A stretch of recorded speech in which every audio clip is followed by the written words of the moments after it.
జై శ్రీరామ్, జై జై శ్రీరామ్. భారత్ మాతా కీ, ధర్మో మాతా కీ, గో మాతా కీ. హిందూ బంధు మేలుకో మెట్టుకో మేలుకో. ధర్మాన్ని ఈరోజు మనమందరము హనుమాన్ విజయోత్సవాన్ని మనం కూడా నారాయణపురం యువజన సంఘము, అట్లాగే గ్రామ సర్పంచులు, అట్లాగే మనకందరి ఎందరో సహకారులతో ఈరోజు విజయోత్సవాన్ని జరుపుకున్నాం. ప్రతి సంవత్సరం కూడా ఇట్లాగే సహకరించాలని కోరుచున్నాము. ఇంకో చిన్న విషయం జరిగింది. నిన్న మా స్వాములు మసీదు కట్టకుండా అక్కడ ఉన్న షటర్లకు తోరణాలు కడితే ఆ తోరణాలు తీయమని తెలంగాణ ఫోన్లు చేసిండు. కానీ మనోళ్ళకు ఇంత తెలివి కళ్ళలో తెలివి దగ్గరలో తెలియదు. కానీ వాళ్ళ కార్యక్రమం ఉందంటే టోపీలు పెట్టుకోవడం, వాళ్ళతోటి అలాయి బలా చేసుకోవడం జరుగుతుంది.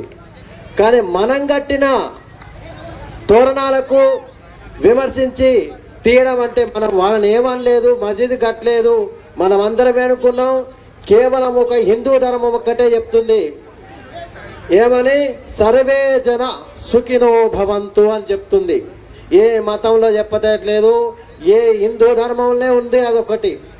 ఆ ధర్మంతో నడుస్తుంది కనుక ఇప్పటిదాకా భారతదేశం ఇంతవరకు సుభిక్షంగా ఉంటుందంటే కేవలం హిందూ ధర్మాన్ని పట్టుకొనే. సనాతన ధర్మమే ఇది.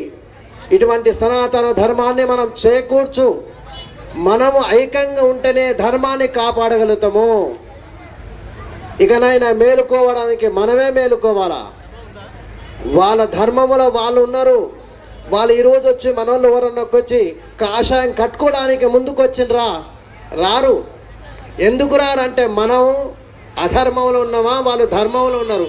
వాళ్ళ ధర్మాన్ని వాళ్ళు కాపాడుతున్నారు, మనమే కాపాడుకుంటాం మన ధర్మాన్ని. దయచేసి మీరేం చేస్తారో కానీ ధర్మాన్ని కాపాడడానికి ప్రతి ఒక్కరు ముందుకు రావాలని కోరుచున్నాము. ఆ ఉద్దేశ కార్యక్రమే ఈరోజు విజయోత్సవాన్ని మనం జరుపుకుంటున్నాము.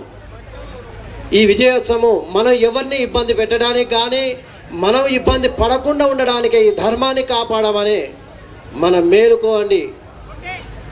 అట్లాగే అందరికి సహకరించినందుకు గ్రామ సర్పంచులు కానీ, గ్రామస్తులు కానీ, యువజన సంఘాలు కానీ వీరందరికీ పేరు పేరున ఆ శ్రీరాముడు, ఆ జగత్ రక్షకుడైన హనుమంతుడు మనని కాపాడాలని కోరుచు కార్యక్రమాన్ని ఎప్పుడు విజయవంతం చేయాలని కోరుచున్నాము. జై శ్రీరామ్, జై జై శ్రీరామ్.